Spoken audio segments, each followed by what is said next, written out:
Porque, assim, liberdade tem um preço. O autossabotador, ele não quer pagar o preço do crescimento.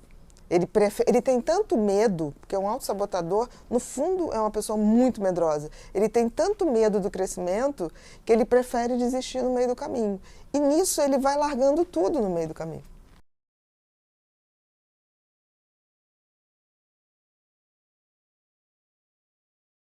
As pessoas não têm noção que elas podem ser seus piores inimigos, né? E geralmente quem é um autossabotador não se vê como uma pessoa que bloqueia os acontecimentos da sua vida, né? Que joga contra. Ele sempre acha que é o outro que joga contra ele. E a autossabotagem é isso, quando a pessoa interfere negativamente na sua própria vida. São aquelas pessoas que quando elas sonham com uma coisa, aí todo mundo se reúne, ajuda para que ele possa obter aquele objetivo.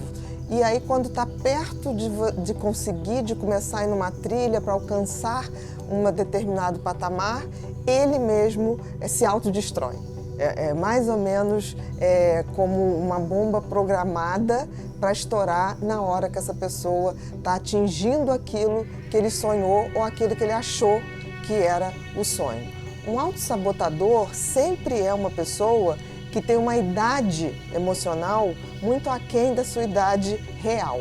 É como se fosse uma pessoa que parou ali o desenvolvimento emocional na infância, na adolescência e que tem profunda dificuldade de admitir a entrada na vida adulta. A autossabotagem, então, está muito ligado à insegurança.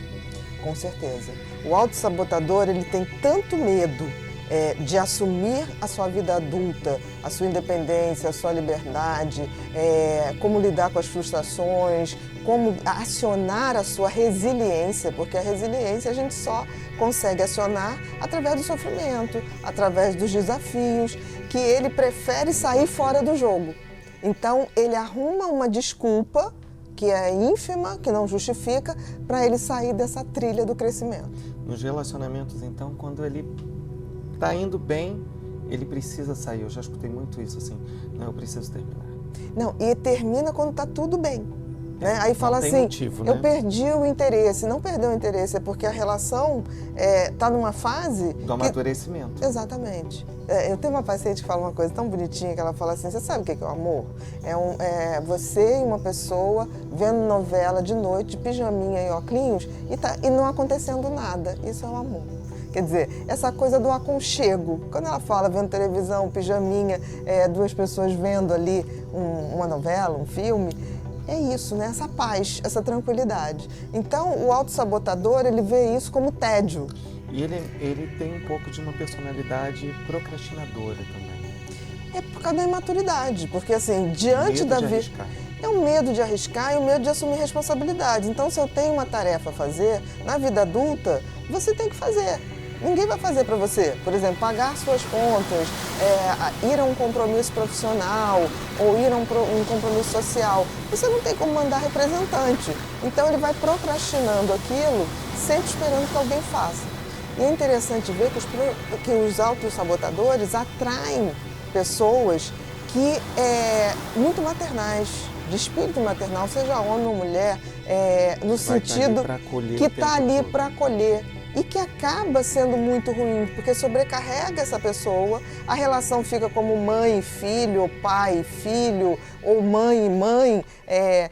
Você está em busca de um homem, na verdade você está buscando alguém que filho. Assuma a vida adulta por você. O autossabotador é quase um filho que saiu de casa, quer sair de casa, mas ele quer continuar almoçando na casa da mãe, lavando a roupa na casa da mãe, que os pais paguem as suas contas de condomínio, de IPTU. É mais ou menos isso, é a dificuldade de se tornar um adulto, de se tornar uma pessoa inteira. Porque assim, liberdade tem um preço.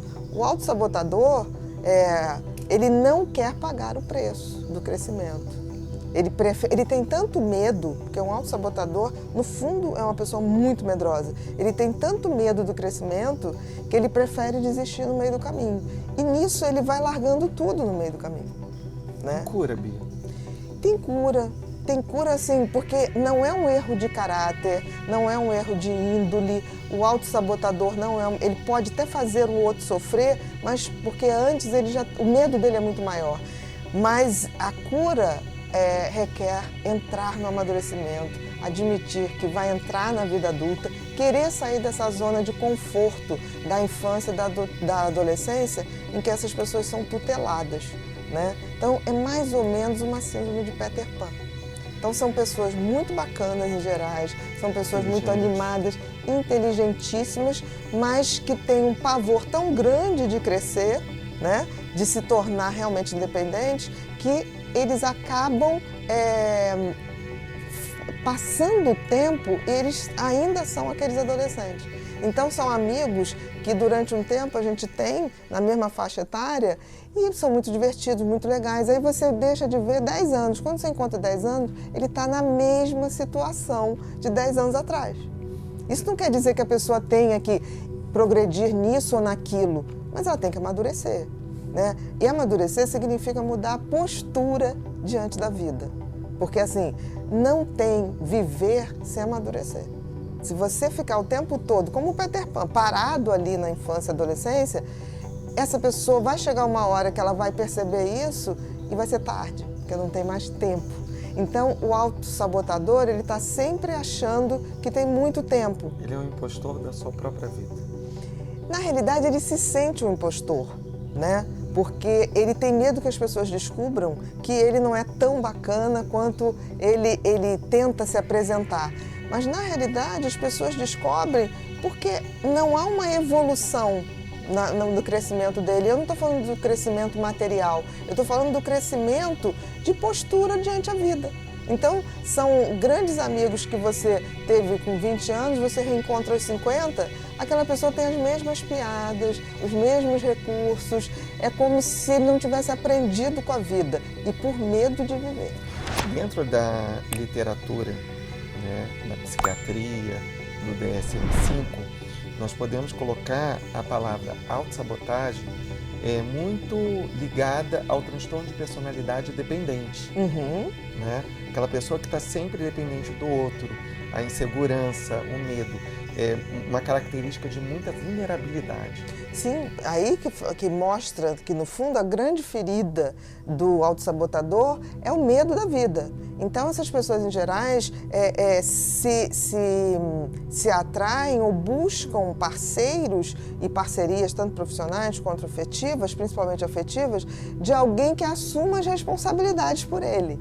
E é interessante que, ao mesmo tempo que ele busca alguém que se responsabilize por ele, ele fica o tempo todo justificando o seu não amadurecimento por achar que aquela pessoa que ele está impede. Então ele começa a achar que a pessoa, feito criança, que fica assim, eu não vou ali porque minha mãe não deixa, eu não faço isso porque minha mãe me boicota, eu não faço isso. Então o autossabotador, ele tem muito esse discurso de que está tudo errado na vida dele por conta dos outros, e quando na realidade é por falta de coragem para enfrentar a vida. Outra característica também é a questão dele não ter, ele não ser assertivo, né? Eu acho que a terapia, nesse ponto, pode auxiliar, ajudar um pouco nesse trabalho de assertividade, porque o autossabotador ou essa personalidade dependente, ele tem uma dificuldade muito grande de dizer não para o outro. Porque ele é muito seguro, ele tem medo de perder. Não, ele quer agradar. Ele quer agradar. E aí ele vai tentando agradar e é impossível. Porque amadurecer é chegar e dizer não posso, não consigo. A sinceridade e aceitar que a gente tem limitações. E também tem coisas muito boas. Então ele acaba dando para o outro, entre aspas, o que ele acha que o outro quer, que não vai decepcionar. E aí, de repente, ele não dá mais conta daquilo, ele racha e some. E decepciona muito mais. É verdade. Existe cura, existe uma forma que essa pessoa consiga lidar com ela própria. Assim, eu já falei um pouquinho da terapia, trabalhar um pouco mais essa assertividade, mas isso tem uma cura? Claro, porque assim, não é um erro de essência. E se a gente for ver que o autossabotador, no fundo, é uma criança muito medrosa, panicada quase, se a gente fosse ver isso, é enfrentar o medo. enfrentar o medo com recursos de amadurecimento. Então, assim, é óbvio que tem. Medo não é uma falha de caráter, de índole. O medo é um sentimento que a gente tem diante do novo, diante dos desafios. Então, eu diria o seguinte, para uma pessoa autossabotadora ou dependente, ela tem que realmente imaginar se todo mundo que hoje me auxilia ou que hoje eu sou dependente deixasse de existir, ele ia se virar. O instinto de sobrevivência do ser humano é maravilhoso.